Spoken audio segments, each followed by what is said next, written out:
오늘이 이 나라를 위해서 희생하신 분들을 추념하는 날이지 않습니까? 네, 예. 그리고 이걸 평시에 이걸 다루고 있는 부처가 보훈처거든요. 네. 근데 이제까지 보훈처 수많은 이제 보훈 가족들이 요구에도 불구하고 보훈처장이 차관급이었어요. 예. 지금 이번 정부 들어와 가지고 정부 조직법을 지금 개편하고 있는데 어제 개정안에 대한 보고를 받았습니다만은 이번에 보훈처장을 장관급으로 격상하는 내용이 들어있어서 예. 물론 그것이 다는 아니겠습니다만은 이 보훈 문제를 또는 나라를 위해서 희생한 분들에 대한 우리 국민적 예우를 어떻게 다루느냐 하나의 어떤 시금석이 되지 않을까 저는 예. 그렇게 생각을 하고 있습니다. 예.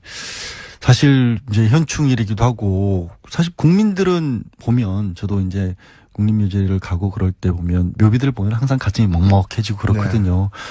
근데 국민들은 이렇게 나라를 위해서 열심히 희생을 했는데 정작 높은 분들이 그런 자세가 있느냐. 이번에 사드 보고 누락이 있었지 않습니까? 네. 청와대에서 어제 발표하기로는 국방부 국방정책실장이 뭐 그렇게 보고를 누락했다. 그래서 일단은 직무 배제 이렇게 하는 건데 이 보고 누락 경위 같은 것들이 미국하고 비공개 합의를 있었기 때문에 그랬다라는 거 이거 자체가 굉장히 석연치가 않아요. 미국하고 비공개라는 거는 사실은 언론을 통해서 얘기하지 말라는 뜻이죠. 그렇죠. 예, 언론에 얘기하지 말라는. 네, 그러니까 지난 정부의 황교안 대통령 권한 대행에 대해서도 보고했다는 거 아닙니까? 예, 예. 미국의 당부가 있었음에도 불구하고 결국에는 이 기밀을 갖다가 함께 다뤄야 될 어떤 그런 직속 상관들에 대해서도 감췄다는 거죠. 정파적으로 감췄다는 거죠. 정치적인 문제라는 그렇죠. 거죠. 그러니까. 그래서 저는 의도가 대단히 불순하고 그 자체가 사실은 잘못된 행위죠. 예. 자기 임무를 위반한 거죠.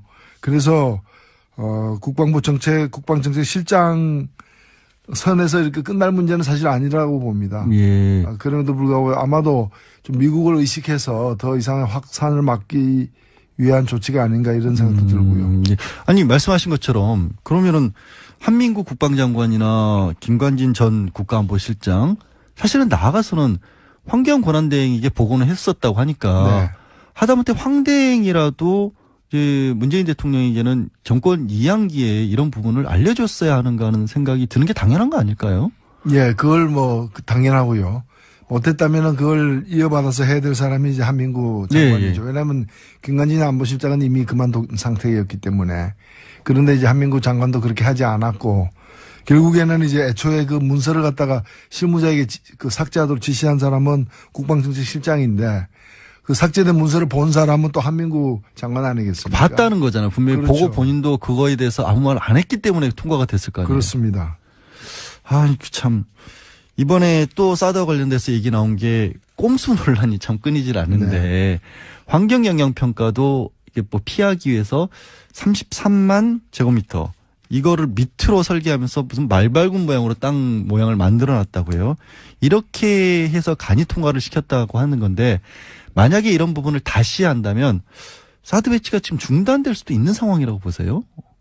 어떻게 봐야 될까요? 예, 사드 배치는 매일매일 꼭 한다기보다는 일정한 이미 발사대 2대가 현지에 배치돼 있고 레이더는 현재 지금 가 있는 것이고 나머지 4개의 발사대가 지금 배치가 안 된 상태이고 부지는 사실은 확정은 됐지만 조성은 안 돼 있는 예. 그런 상태입니다. 그렇기 때문에 여러 가지 앞으로의 어떤 공사가 필요한데 이런 걸 하기 전에 즉 배치를 실질적으로 이렇게 하기 전에 완료하기 전에 환경영향평가를 해야 되고 그거는 전체 부지된 평가여야지. 70만 평방미터가 그렇죠. 넘죠 사실은. 그걸 갖다가 이렇게 용이하게 타고 넘기 위해 가지고 잘라가지고 한다거나 이런 식으로 눈속임을 갖다 해서는 안 된다고 생각됩니다. 제대로 해야 된다고 봅니다. 일단 제대로 한다면은 그 뒤엔 필요성은 다시 별개의 문제라는 말씀으로 제가 이해를 할 것 같고요. 방위비 분담금을 사드 비용으로 또 쓴다라는 얘기까지도 나오고 있습니다. 그러니까 한미 상호 방위 조약에 의해서 방위비 분담금이 있고 미국이 쓸 수 있는 우리가 내는 돈을 미국이 쓸 수 있는데 그 돈을 다시 사드 비용으로 전용할 수 있다라는 얘기가 일부 언론에서도 보도를 했단 말이에요. 이렇게 되면은 결국에는 우리가 사드 비용을 사실상 부담하는 게 아니냐라는 그런 생각까지 할 수밖에 없는 상황이 됐는데 이게 지금 적절한 상황이라고 보세요? 아니면 이게 계속해서 미국이 이걸 핑계로 해서 비용을 올릴 그런 이 문제 아니더라도 방위비 분담금을 갖다가 올릴 하는 그런 트럼프 정부의 여러 가지 시도가 이렇게 확인이 된 바가 있습니다. 예, 예. 근데 우리가 지금 다른 나라들에 비해서 예를 들면 미군이 주둔하고 있는 독일이나 일본에 비해서 방위비 분담금을 적게 내는 게 아니에요. 그렇죠, 사실은. 특히 GDP 대비해가지고 제일 많이 내고 있고요. 아니, 땅값만 해도 얼마인데요? 예, 그리고 사실 우리는 지금 토지가 공유되고 있는 데 대해서는 그 비용을 안 받고 있습니다. 안 받고 있죠. 다른 나라들은 그 비용을 내기도 하거든요. 예, 예. 뭐 그런 점에서 공짜로 땅 쓰게 하는 것까지도 다 비용으로 환산을 해서 사실은 해버리면은 지금도 많이 부담을 하고 있고 거의 한 20년 사이 지금 15년 사이에 우리가 내고 있는 지출하고 있는 방위비가 그 방위비 분담금이 2배로 늘었어요. 그렇게 계산하면 솔직히 그렇게 우리가 되죠. 뭐 15년 사이에 월급이 2배로 는 사람이 있습니까? 그거 생각하면 많이 지금 부담하고 있기 때문에 예. 신중해야 된다고 봅니다. 예. 예, 알겠습니다. 사드 관련 문제는 여기까지 좀 마무리를 하고요. 국회 상황을 짚어봐야 될 것 같아요. 현재 내일부터 이제 정말로 국회가 뜨거워질 것 같은 게 당장 김상조 공정거래위원장 후보자 인사청문 보고서 채택을 앞두고 있지 않습니까? 네네. 일단은 정의당 내부에서 김 후보자에 대해서는 어떻게 평가를 하고 있습니까? 예, 저희들은 뭐 누구라도 공정하게 정말 객관적으로 검증을 해야 된다고 봅니다. 그런데 김상조 공정거래위원장에 대해서는 굉장히 많은 어떤 의혹이 있는 양 제기가 되었습니다. 예, 예. 그래서 저희들도 그걸 하나하나 낱낱이 이렇게 세부적으로 들여다봤는데 사실 공직 후보자로서 이렇게 그 청문회에 올라서는 사람들 중에서는 꽤 좀 상위급이 아닌가. 상위급이다. 예. 그래서 소문은 무성했지만은 예. 별로 먹을 게 없는 잔치처럼 별로 문제점들이 드러나지 않아서 저희들을 볼 때는 물론 이제 완벽하게 어떠한 법률도 위배된 바 없는 건 아닙니다. 예. 주민등록법 위반한 점도 있는 것이고 다 있지만은 기본적으로 그게 이제 불법성의 어떤 정도라거나 또는 그 고의성의 문제라거나 예. 반복되었느냐의 문제라거나 문제가 심각하냐 등등을 살펴봤을 때 적격이다. 예. 이렇게 보고 있습니다. 예. 그런데도 불구하고 일단 자유한국당 같은 경우에는 자유한국당에서는 이거를 국회 일정 거부까지 하겠다, 보이콧 하겠다, 일방적으로 만약에 강행을 할 경우에는 이런 식으로까지 나오고 있어요. 자유한국당의 이런 대응에 대해서는 어떻게 평가를 하실 수 있어요? 예, 뭐 자유한국당이 자기들의 생각을 갖는 거야 누가 뭐라고는 할 수 없을 텐데 예. 문제는 뭔가면은 국회가 자유한국당만으로 구성된 게 아니잖아요. 그거야 그렇죠. 제일 예. 야당이니까 어찌됐든. 제1야당이지만은 지금 국회의 의석의 3분의 1만 차지하고 있을 따름이고 나머지 3분의 2를 차지하고 있는 4당의 예. 경우에 찬성하는 당도 있고 좀 반대하는 당도 있지만은 일단은 청문회를 열어가지고 통과는 시키자라는 데 대해서는 이의가 없거든요. 그러면 3분의 2가 자기하고 견해가 다르다고 해가지고 3분의 1을 견해를 가지고 있는 쪽이 국회를 보이콧한다? 예. 만약 자기하고 견해가 같으면 나머지 부분들이 할 거 아니에요. 예. 그럼 다를 때는 안 할 거면 어느 경우든 3분의 1의 견해가 우선적으로 반영돼야 된다는 얘기인데 이런 억지가 세상에 어디 있습니까? 그럼 작년에 우리 국민들이 그 총선을 왜 했습니까? 예. 국민들이 총선해가지고 그 당을 3분의 1로 만들어 놓은 거거든요. 예. 그렇기 때문에 국민들 뜻에 따라야 되는 거죠. 예, 그렇죠. 사실 그런데 이낙연 지사 인준할 때는 아예 또 국회 들어가지도 않았었고 그러다 보니까 이런 얘기가 나오는 게 사실 더불어민주당 추미애 대표는 이제 자유한국당이 이른바 김상조 때리기를 하는 게 뒤에 재벌이 있는 게 아니냐 이런 얘기가 나돈다는 그런 것까지도 언급을 했어요. 물론 이제 자유한국당은 뭐 이게 명예훼손이다라고 맞서고 있고 이런 식으로 만약에 정말로 재벌을 비호하기 위해서 이게 공정거래위원장 후보를 때리는 게 이게 가능한 상황입니까? 국회가 자유한국당이? 이 김상조 후보자에 대해서 제기되는 의혹들이 실제로 다른 공직 후보자들에 비해서도 굉장히 이제 좀 작은 의혹들인데 이걸 갖다가 굉장히 크고 강하게 이렇게 소문난 잔치처럼. 예.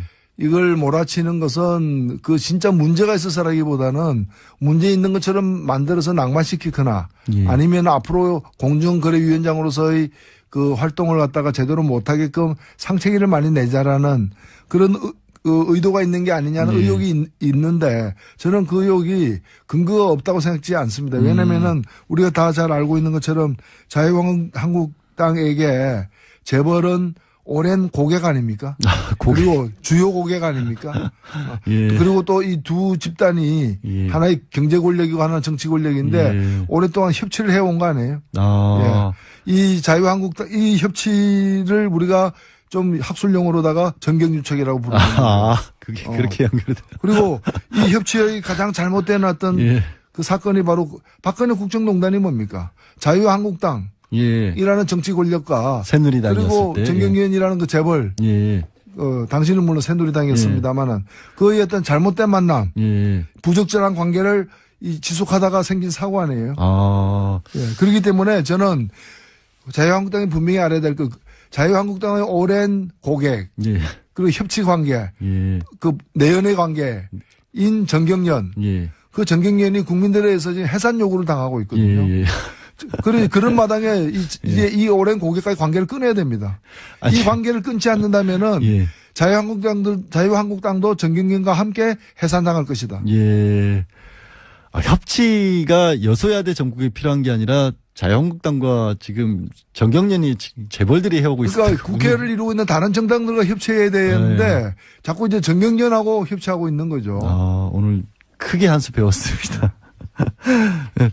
지금 근데 이런 분위기에서 사실은 이제 정의당의 지금 정의당 같은 경우는 어쨌든 더불어민주당과 많이 뭐 그 결을 같이 하는 부분이 많이 나오고 있는데 저희들은 그런 게 아니고요. 더불어민주당과 결을 같이 하는 게 아니라 예. 국민의 상식과 결을 함께 하고 있습니다. 예, 역시 노회찬 의원이십니다. 근데 이제 제가 여쭤보려겠던 게 왜 이런 말씀을 꺼냈냐면 그런데 자유당 어쨌든 정의당과 민주당이 있는데 캐스팅 보트를 결국 쥐게 된 게 양쪽에 이제 바른정당과 자유한국당이 있다 보니까 네. 국민의당이란 말이에요. 근데 국민의당이 바깥에 공식적으로 내놓는 의견과 또 내부에 예를 들면 박지원 전 대표라든가 이런 분들의 목소리가 달라요. 이거는 어떻게 가야 될까요? 국민의당은. 예, 저는 뭐 이번에 김상조 공정거래위원장 내정자에 대해서는 박지원 전 대표나 김성식 그 정책위 의장 예. 이런 분들이 좀 국민들의 상식을 좀 반영하는 발언을 하고 계신 걸로 알고 있고요. 그분들이 상식이라는 거. 예, 그리고 아직 이게 확정이 된 게 아니죠. 음. 내일 그 의원총회를 다시 열어서 예. 최종 결정하겠다고 하니까 제가 볼 땐 뭐 큰 문제가 없으리라. 오히려 국민의당도 통과를 시키려는 쪽에 더 무게를 두고 계신 거네요, 그러면? 예, 뭐 국민의 당이니까. 아, 그렇죠. 국민의당이라는 이름이 참 그러고 잘 지은 이름이에요. 국민의 뜻을 제대로 받들기 무거운 이름이죠. 무거운 이름이죠. 예, 그렇습니다. 무거운 이름이죠. 예. 굉장히. 알겠습니다. 만약에요. 지금 사실은 공정거래위원장 같은 경우에는 국회에서 인준 안 해도 청와대가 마음을 먹으면 임명할 수 있는 자리 아니겠습니까? 문재인 대통령 어떤 선택을 할까요? 만약에 반대를 하더라도 혹시 이런 기조에서도 강행을 하실까요? 아니면은 뭐 조금 마음을 달리먹거나 그렇게 나가실까요? 가야죠. 가야 된다. 예. 철로 위에 뭐가 있다고 해서 기차가 멈추지는 않습니다. 아니 그거 굉장히 무서운 얘기처럼도 들리는데요. 아니 이 저는. 경우에는 그냥 가야 되는 거고요. 예. 지금 제가 볼 땐 자유한국당도 과거에 자기들도 그랬지만 이번 경우에 그 임명을 할 거라는 걸 알고 있어요. 다만 특히나 이제 공정거래위원장이고 재벌을 예. 단속하는 부분이니까 예. 여기 좀 여러 가지 이제 좀 오물을 투척하고 싶은 그런 생각에서 지르고 있는 거죠. 예. 아, 제가 인터뷰를 사실 처음 해봐서 막상 들을 때보다도 직접 들으니까 더 참, 예, 세네요. 대표님이. 아니요, 저는 뭐, 구사하는 단어가 몇 개 안 된다 보니까 생활적 용어가 많습니다. 알겠습니다. 내일요, 이제 사실 다른 분들도 청문회가 계속 이루어지지 않습니까? 뭐, 김희수 헌법재판소장 후보자, 김동연 경제부총리, 또 강경화 외교부 장관 네. 후보자 이런 분들 인사청문회가 내일부터 줄줄이 열리는데 특히 강경화 후보자 같은 경우에 많이들 지적들을 하는 것 같아요. 일부 언론이라든가 아니면 특히 뭐 자유한국당에서도 그렇고 뭐 바른정당이나 국민의당도 마찬가지고 강경화 후보자에 대한 전망은 어떻게 혹시 보고 계세요? 제가 볼 때는요, 앞으로 이제 장관들이 지금 겨우 뭐 실제 국무위원은 몇 사람 내정 안 되지 않았습니까? 예, 예. 이제 뭐 정치인들 몇 분이 계시고요. 제가 볼 때는 수가 적어서 그렇지 수가 앞으로 더 이게 청문회 대상인 예. 분들이 더 많이 발표가 되면은 좀 다양한 어떤 문제 제기들이 이루어질 거예요. 지금은 어찌 보면은 좀 제법 긴 시간 동안 거의 2주에 가깝게 강경화 후보자고 몇 사람만 이렇게 딱 외롭게 있다 예. 보니까 표적이 집중돼 가지고 작은 문제도 침소봉대돼서 이렇게 되어가고 있는 것 같은데요. 저는 일단은 강경화 후보자 같은 경우에는 또 새로운 다른 어떤 문제 제기가 나올 수도 있기 때문에 예. 나올 수도 있기 때문에 청문회를 더 지켜봐야 된다고 생각되고요. 다만 이제까지 제기된 문제 중에서는 뭐 콘도를 갖다가 이렇게 공동명의로 자녀와 공동명의로 증여세 안 해서 냈다. 증여세 포탈 의혹이 있는 부분에 대해서는 그 몇 달 후에 다시 이렇게 팔았죠. 팔았고 그 팔았을 때 그 판 돈을 갖다가 공동명의자인 그 미성년 자녀에게 준 게 아니라 예. 그냥 이제 그 아버지가 가져간 거기 근데 때문에 애초에 돈을 낸 것도 아버지였고 예. 판 뒤에도 다 아버지가 회수했고. 그러니까 그렇죠. 이제 정의가 아닌 거, 정의 행위가 그렇죠. 없었던 거고, 뭐 자유한국당의 문제 제기를 따르더라도, 뭐 이 정기세 포탈 미수범, 포탈 하려다가 의사가 없었지만 하려다가 미수에 그친. 미수가 아니죠. 이제 의사가 없었죠. 미수도 의사가 없으니까 예. 미수는 아닌데 예. 하도 의사가 있었다고 주장을 하니까 하여튼 정의는 실현되지 않았던 것이기 예. 때문에 원인 무효가 된 셈이라고 보고요. 예. 문제 제기의 원인이 무효됐다고 보고 예. 그다음에 그 학교 이화 가기 위해서 여고. 이제 이화여고 가기 위해서 소위 위장 전입했다는 부분에 대해서는 좀 납득 안 가는 부분이 있어요. 저는 예. 왜냐하면은 당시 이화여고는 그 학교 가기 위해서는 그 동네 살아야 되는 학교가 아니었거든요. 공동학군이어가지고 예. 다른 지역에 살더라도 그 학교 갈 수 있는 예. 그 공동학군이기 때문에 이화여고 가기 위해서 위장 전입한다는 말 자체가 성립이 안 되는 말이에요. 아, 굳이 그럴 필요가 없었다. 그럴 필요가 없었죠. 예. 근데 주소는 또 이화여고 그 근처로 옮긴 건 사실이거든요. 관사라던 것도. 근데 제가 그것도 이해 안 가는 게 그 옮긴 학생은 처음에는 학생만 이제 한 달여는 있다가 나중에는 아버지 형제까지 그렇죠. 이제 온 거 아닙니까? 예. 그런데 그 학생은 미성년이잖아요. 미성년은 세대를 구성할 수 없으니까 세대주 전입이 안 되거든요. 그렇죠. 그럼 다른 사람의 다른 세대주의 동거인으로 들어갔다는 얘기인데 예. 그럼 그건 누구인지 그리고 그런 편의는 왜 봐줬는지에 대해서 좀 소상하게 해명을 하면은 큰 문제가 없지 않겠는가. 네. 저는 뭐 이렇게 생각합니다. 이제 대표님 표현을 빌자면 이제 협치 관계에 있고 고객의 만족을 위해서 자유한국당은 목소리를 크게 내고 있을 뿐 해명이 제대로 되면 큰 문제가 없을 수 있다라고 보시는. 그리고 오히려 자유한국당의 사실은 제가 뭐 넘겨짚으면은 정통 외교부 관리가 아닌 어떤 강점과 장점도 있지만 예.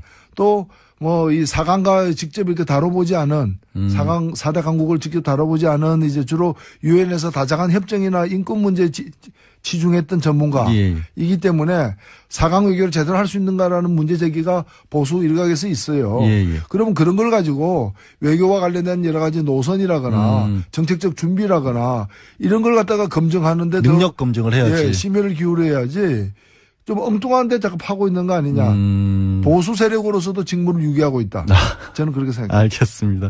지금 또 어제 이제 문재인 정부가 계속해서 강조해 왔던 일자리 관련돼서 그러니까 내일 추가 경정 예산안 11조 2천억 원 가량을 국회에 제출하겠다고 밝혔습니다. 이렇게 11조를 들여서 11만 개 일자리를 만들겠다는 게 이제 핵심이겠죠. 여기에 대한 정의당의 평가는 어떻습니까? 예. 뭐 저희들은 뭐 절반은 좀 긍정적으로 평가를 하고 또 절반은 과거의 추경 편성의 어떤 한계를 답습한 부분도 없지 않다는 좀 그런 따끔한 말씀도 드리고 싶은데요. 우선 일자리 중심으로 이렇게 추경을 편성한 것은 굉장히 높게 평가할 만하다고 보고요. 두 번째는 뭔가면은 새로운 어떤 재원을 갖다가 국민의 이제 채권을 발행한다거나 해서 국민의 어떤 재정적 부담을 늘리면서 그걸 재원으로 추경을 편성한 게 아니라 남는 돈. 기존 세수가 많이 있다. 세수가 늘어난 것 등을 가지고서 그 한계 내에서 이제 편성했다는 점에서는 평가할 만하다. 이렇게 생각이 되고요. 다만 이제 일자리 문제는 이제 나중에 아마 이거 다 논란이 될 것이기 때문에 제가 말씀을 드립니다만은 실제 공무원 일자리 늘린 거는 12,000개밖에 안 돼요. 그렇죠, 사실. 그리고 왜 공무원 일자리 늘었냐라고 볼멘 소리 하는 그 정치 세력들도 있는데 예. 이 일자리가 공무원 중에도 소방관, 교사, 뭐 경찰, 고사. 안 그래도 국민들의 어떤 편익을 위해서 하는 일자리이기 때문에 예. 이거는 다른 나라에 비해서도 우리가 공무원 전체도 그렇지만 이런 유의 공무원 수가 절대 부족입니다. 예. 이게 다 국민들의 안전하고 관계되는 부분이고 그 편익하고 관계되는 부분이거든요. 그래서 이걸 늘린 것 자체는 전혀 문제가 되지 않는다고 보고 예. 다만 이제 이런 해마다 예산에 들어가는 고정 일자리는 12,000개밖에 안 돼요. 예. 근데 예. 그 12,000개밖에 안 된다고 하셨지만 그래도 자유한국당에서는 또 이거 12,000개 늘려놓으면 계속해서 돈 들어가야 되는 거 아니냐? 세금 들어가야 되는 거 아니냐? 이거 12,000개 늘려놓고 계속해서 돈을 넣어야 됩니다. 돈 넣어야 된다. 그럼 이제 우리가 지금 인구 10만 명당 공무원 비율이라거나 이런 거 예. 보면은 현저히 떨어지거든요. 예. 경찰도 현저히 떨어지고 그러니까 여러 가지 사건 사고도 많은 거 아니겠습니까? 그래서 국민의 안전 비용이기 때문에 세금 걷어가지고 미르재단 만들고 이런 거 할 게 아니라 예, 예. 바로 이런 데 써야 되는 것이죠. 아, 예, 알겠습니다. 좀 시간이 많이 남지 않아서요. 다른 당 상황 계속 자유한국당 얘기를 좀 해오긴 했습니다만은 사실은 홍준표 전 경남지사 공항에서 돌아오는 장면 보셨죠? 그 많은 지지자들까지 모아서. 그런데 막상 또 자기 자유한국당 내에 대해서는 뭐 바퀴벌레 뭐 이렇게 얘기를 했기 때문에 이 당권 도전을 하는 홍준표 지사에 대해서 뭐 반대에 있는 홍문정 의원은 잠이 안 올 지경이다라는 식으로까지 불편한 심기도 드러내고 있어서 홍대 비용이다는 얘기가 나오고 있는데 홍 전 지사 당권 장악 가능할까요? 홍준표 예, 지사의. 그 자유한국당이 결정할 문제죠. 문제고 예. 뭐 별다른 그 당권 장악할 만한 자격과 능력이 있느냐의 문제와 예. 또 한국 보수를 대변할 수 있는 분이냐의 문제와 그다음에 그 내 경쟁자가 있느냐의 문제는 딴 문제이기 때문에 예, 예. 어찌 보면은 그 문제가 이제 많죠. 예. 잠이 안 온 분도 계실 정도니까. 그런데 그 내 다른 경쟁자가 없으면 또 되지 않겠습니까? 예. 어찌 보면은 자유한국당의 어떤 철학과 정신과 가치관, 윤리 이 모든 걸 갖다가 가장 잘 보여주고 있는 인물인 것은 분명하다. 예. 이렇게 생각됩니다. 아, 그게 분명하게 보여주고 있는 분이라고 생각을 하세요? 자유한국당이 원래 그런 당이에요. 예. 아, 예. 아, 자유한국당에서 반론이 있으시다면 늘 말씀드리지만 반론 보장해 드립니다. 아니 반론이 있다면은 예. 그 홍준표 당 대표를 안 만들어야죠. 아, 반론이 있으면 홍준표를 당대표로 만들지 마라, 홍준표 예. 전 지사를. 예, 명쾌하게 정리를 이렇게 해주셨습니다. 아, 더 듣고 싶습니다만 시간이 역시 부족하네요. 오늘 말씀 고맙습니다. 지금까지, 예, 오늘 말씀 고맙습니다. 예, 용모가 단정한 또 우리 양 변호사님하고 같이 하니까 좋습니다. 예, 반갑습니다. 예, 고맙습니다. 현지에 배치돼 있고 레이더는 그 현재 지금 가 있는 것이고 나머지 4개의 발사대가 지금 배치가 안 된 상태이고 부지는 사실은 확정은 됐지만 조성은 안 돼 있는 예. 그런 상태입니다. 그렇기 때문에 여러 가지 앞으로의 어떤 그 공사가 필요한데 이런 걸 하기 전에 즉 배치를 실질적으로 이렇게 하기 전에 완료하기 전에 환경 영향 평가를 해야 되고 그거는 전체 부지된 평가여야지. 70만 평방미터가 그렇죠. 넘죠, 사실은. 그걸 갖다가 이렇게 용이하게 타고 넘기 위해 가지고 잘라가지고 한다거나 이런 식으로 눈속임을 갖다 해서는 안 된다고 생각됩니다. 제대로 예. 해야 된다고 봅니다. 일단 제대로 한다면은 그 뒤엔 필요성은 다시 별개의 문제라는 말씀으로 제가 이해를 할 것 같고요. 방위비 분담금을 사드 비용으로 또 쓴다라는 얘기까지도 나오고 있습니다. 그러니까 한미 상호 방위 조약에 의해서 방위비 분담금이 있고 미죠 그러니까. 그래서 저는 의도가 대단히 불순하고 그 자체가 사실은 잘못된 그 행위죠. 예. 자기 임무를 위반한 거죠. 그래서 국방부 국방정책실장 선에서 이렇게 끝날 문제는 사실 아니라고 봅니다. 예. 그럼에도 불구하고 아마도 좀 미국을 의식해서 더 이상의 확산을 막기 위한 조치가 아닌가 이런 생각도 들고요. 예. 아니 말씀하신 것처럼 그러면은 한민구 국방장관이나 김관진 전 국가안보실장 사실은 나아가서는 환경권한대행에게 보고는 했었다고 하니까 네. 하다못해 황대행이라도 이제 문재인 대통령에게는 정권 2양기에 이런 부분을 알려줬어야 하는가 하는 생각이 드는 게 당연한 거 아닐까요? 예, 그걸 당연하고요. 못했다면은 그걸 이어받아서 해야 될 사람이 이제 한민구 장관이죠. 예, 예. 왜냐하면 김관진 안보실장은 이미 그만둔 상태였기 때문에 오늘이 이 나라를 위해서 희생하신 분들을 추념하는 날이지 않습니까? 네, 예. 그리고 이걸 평시에 이걸 다루고 있는 부처가 보훈처거든요. 네. 근데 이제까지 보훈처 수많은 이제 그 보훈 가족들이 요구에도 불구하고 보훈처장이 차관급이었어요. 예. 지금 이번 정부 들어와가지고 정부 조직법을 지금 개편하고 있는데 어제 개정안에 대한 보고를 받았습니다만은 이번에 보훈처장을 장관급으로 격상하는 내용이 들어있어서 예. 물론 그것이 다는 아니겠습니다만은 이 보훈 문제를 또는 나라를 위해서 희생한 분들에 대한 우리 국민적 예우를 어떻게 다루느냐 하나의 어떤 시금석이 되지 않을까 저는 예. 그렇게 생각을 하고 있습니다. 예. 사실 이제 현충일이기도 하고 사실 국민들은 보면 저도 이제 국립묘지를 가고 그럴 때 보면 묘비들 보면 항상 가슴이 먹먹해지고 그렇거든요. 근데 국민들은 이렇게 나라를 위해서 열심히 희생을 했는데 정작 높은 분들이 그런 자세가 있느냐. 이번에 사드 보고 누락이 있었지 않습니까? 네. 청와대에서 어제 발표하기로는 국방부 국방정책실장이 뭐 그렇게 보고를 누락했다. 그래서 일단은 직무 배제 이렇게 하는 건데 이 보고 누락 경위 같은 것들이 미국하고 비공개 합의를 있었기 때문에 그랬다라는 거 이것 자체가 굉장히 석연치가 않아요. 미국하고 비공개라는 거는 사실은 언론을 통해서 얘기하지 말라는 뜻이죠. 그렇죠. 예, 언론에 얘기하지 말라는. 그러니까 지난 정부의 황교안 그 대통령 권한 대행에 대해서도 보고했다는 거 아닙니까? 예, 예. 그 미국의 당부가 있었음에도 불구하고 결국에는 이 기밀을 갖다가 함께 다뤄야 될 어떤 그런 직속 상관들에 대해서도 감췄다는 거죠. 정파적으로 감췄다는 거죠. 정치적인 문제라는 그렇죠. 건. 네. 그런데 이제 한민구 장관도 그렇게 하지 않았고 결국에는 이제 애초에 그 문서를 갖다가 실무자에게 그 삭제하도록 지시한 사람은 국방정책실장인데 그 삭제된 문서를 본 사람은 또 한민구 장관 아니겠습니까? 봤다는 거잖아요. 분명히 그렇죠. 보고 본인도 그거에 대해서 아무 말 안 했기 때문에 통과가 됐을 거 아니에요. 그렇습니다. 아, 참. 이번에 또 사드와 관련돼서 얘기 나온 게 꼼수 논란이 참 끊이질 않는데 네. 환경영향평가도 이게 뭐 피하기 위해서 33만 제곱미터 이거를 밑으로 설계하면서 무슨 말발굽 모양으로 땅 모양을 만들어 놨다고 해요. 이렇게 해서 간이 통과를 시켰다고 하는 건데 만약에 이런 부분을 다시 한다면 사드 배치가 지금 중단될 수도 있는 상황이라고 보세요. 어떻게 봐야 될까요? 예, 뭐 사드 배치를 매일매일 꼭 한다기보다는 일정한 이미 그 발사대 2대가